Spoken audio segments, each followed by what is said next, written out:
तो दोस्तों, एक बार फिर से मैं आपका स्वागत करता हूं।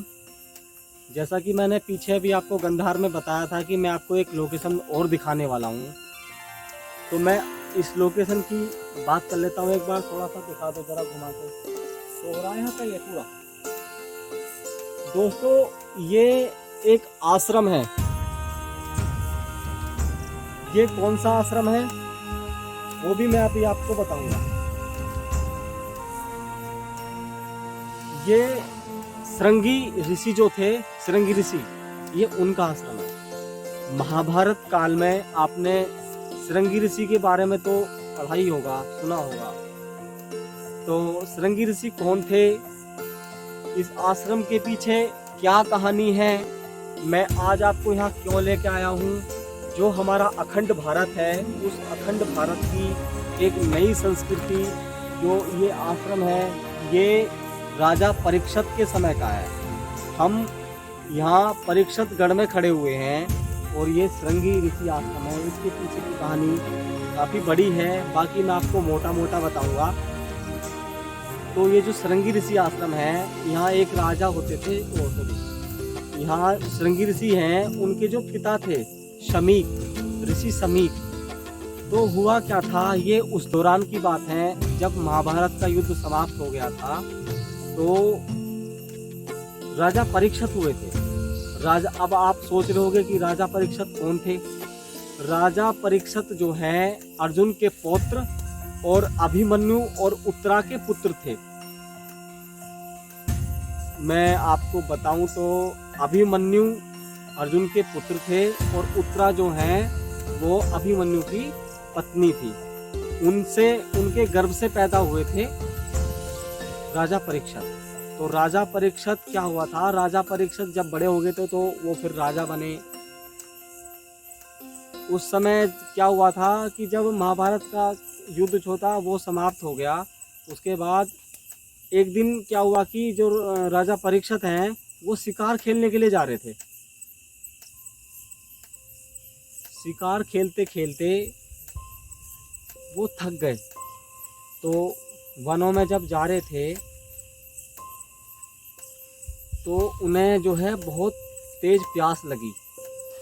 तो वो जो है शिकार खेलते खेलते वो इस आश्रम में आ गए। आश्रम में आने के बाद उन्हें लगा कि यहाँ कोई जल की व्यवस्था हो सकती है। तो उन्हें कहीं ऐसा नहीं दिखाई दिया। जब वो अंदर पहुँचे तो उन्होंने देखा कि एक ऋषि ध्यान में बैठे हुए हैं। तो उनके समीप पहुंचकर राजा परीक्षित ने कहा कि मुझे जल चाहिए। उन्होंने एक बार नहीं कई बार ये चीज़ बोली कि मुझे जल चाहिए, लेकिन वो जो ऋषि बैठे हुए थे वो अपनी समाधि में इतने मग्न थे कि उन्होंने राजा की बातों को नहीं सुना। तब क्या हुआ, राजा परीक्षित ने ये समझा कि ये मेरा अपमान कर रहे हैं। तो उन्होंने जो है पास में ही जो है एक मरा हुआ सांप पड़ा था, वो वहाँ से उठाकर उन ऋषि के गले में डाल दिया। वो ऋषि कौन थे, वो थे ऋषि शमीक, श्रृंगी ऋषि के पिता। अब उनकी हम आपको जो यहाँ मूर्ति बनी हुई है, उनकी समाधि है, वो अभी आपको दिखाएंगे। उनके गले में सांप भी पड़ा हुआ है, वो भी मैं आपको दिखाऊंगा। श्रृंगी ऋषि उनके पुत्र थे, बाकी कहानी मैं आपको वहीं बताऊंगा। अभी मैं आपको जो है वो मूर्ति और ये पूरा आश्रम यहाँ का दिखा देता हूँ। बाकी इस आश्रम में आए हैं, काफ़ी बंदर भी हैं यहाँ पे। इस आश्रम में यहाँ आए हैं तो देखते हैं यहाँ कुछ ऐसी चीज़ें हैं जो इनविजिबल हों, वो भी हम आपको दिखाएंगे।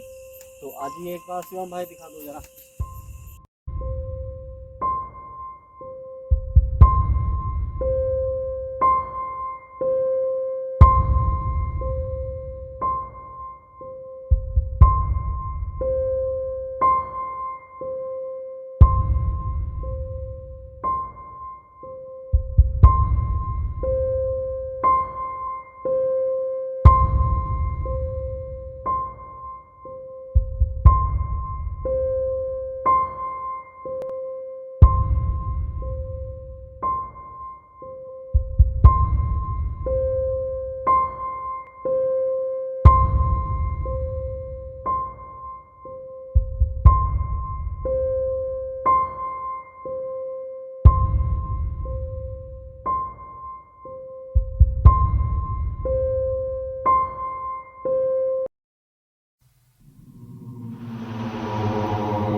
दोस्तों ये वो आश्रम है, आप देख रहे हो।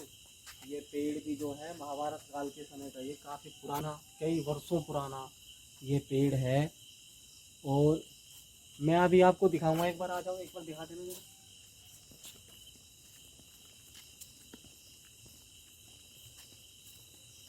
ये पेड़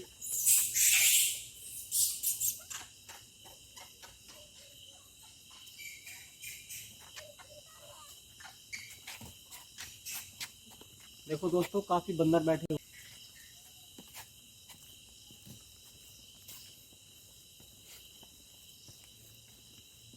तो एक पेड़ में से ये टहनी निकली, और देखो ये जड़ इसी पेड़ की है। ये जड़ नहीं है, इसी पेड़ से यहाँ से ये तना जो है इस जमीन में आके गड़ गया। ये काफी पुराना पेड़ है, देखो।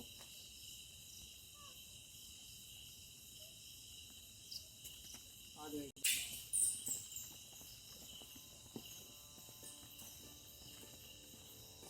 ये माता का मंदिर है।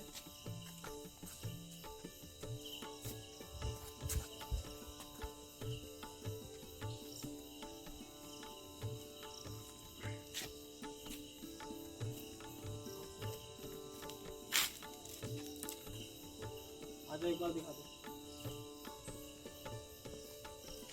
दोस्तों, एक बार ये दिखा दो।